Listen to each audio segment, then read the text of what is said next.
नमस्कार, मी पंजाब या ठिकाणी जात असल्यामुळे सर्वप्रथम कोल्हापूरच्या शेतकऱ्याला एक अंदाज देणार आहे.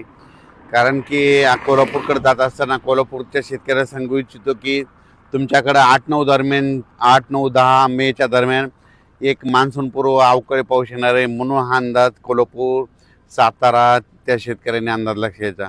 आणि राज्यात सांगायचं झालं तर म्हणजे राज्यात बऱ्याच शेतकऱ्याचे फोन आले की आता ह्या मेमध्ये एखादी अवकाळी आहेत, तर राज्यात आणखीन 2 चांगले मान्सूनपूर्व पाऊस पडणार आहे, 2 अवकाळी पाऊस पडणार आहे. म्हणून हा अंदाज सर्व शेतकऱ्यांना लक्ष द्यायचा.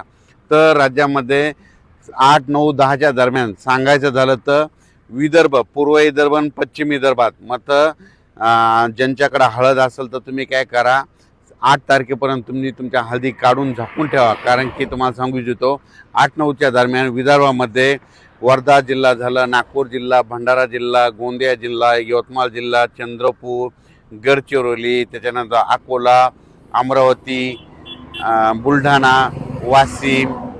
वाशिम ह्या पट्ट्यामध्ये काय होणार आहे, 8-9-10च्या दरम्यान चांगला पाऊस पडणार आहे. म्हणून तुम्ही तुमच्या हळदीची काळजी घ्यावी.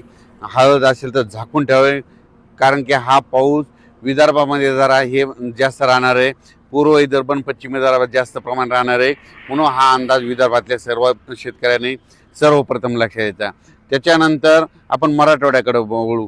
नांदेड जिल्हा झालं, हिंगोली जिल्हा झालं, लातूर जिल्हा झालं, बीड जिल्हा झालं, धाराशिव जिल्हा झालं, त्याच्यानंतर जालना जिल्हा झालं, त्याच्यानंतर इकडं सोलापूर, त्याच्यानंतर कोल्हापूर ह्या पट्ट्यात देखील काय होणार आहे, 8-9च्या दरम्यान तुरळक भागात म्हणजे कर्नाटक बाजूच्या समजा सीमालगतचे जे जिल्हे आहेत त्या परिसरामध्ये चांगल्या प्रकारचा मान्सूनपूर्व एक पाऊस अवकाळी येणार आहे. म्हणून ह्या 8-9च्या दरम्यानचा अंदाज लक्षात येतो. त्याच्यानंतर राज्यात सांगायचं झालं तर मग नंतर परत आणखीन पाऊस येणार आहे का, तर राज्यातल्या सर्व शेतकऱ्याला सांगू इच्छितो की आज आहे 4 मे 2026.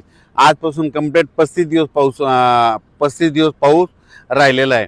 तर तुम्ही काय करा, शेतीचे कामे आटपून घ्या. कारण की तुम्हाला ही अवकाळी पाऊस सुरू झाल्याच्यानंतर तुम्हाला वेळच भेटणार नाही. आणखीन परत एक सांगू इच्छितो की 14 मे ते 20 मेच्या दरम्यान चांगला राज्यात पावसाळ्यासारखा मान्सूनपूर्व पाऊस येणार आहे. म्हणून हा अंदाज सर्व शेतकऱ्यांनी लक्षात द्यायचा. मग ते पाऊस सांगायचं झालं तर जास्त पश्चिम महाराष्ट्राकडे म्हणजे सातारा, सांगली, पुणे जिल्हा, अहिल्यानगर जिल्हा, नाशिक जिल्हा, नंदुरबार जिल्हा, त्याच्यानंतर इकडं सोलापूर जिल्हा, त्याच्यानंतर बीड जिल्हा, धाराशिव जिल्हा, लातूर जिल्हा, जालना जिल्हा, परभणी जिल्हा ह्या पट्ट्यामध्ये चांगल्या प्रकारचा तो मान्सूनपूर्व पाऊसमध्ये येणार आहे. म्हणून तुम्ही शेतकऱ्यांनी काय करायचं, ज्यांची हळद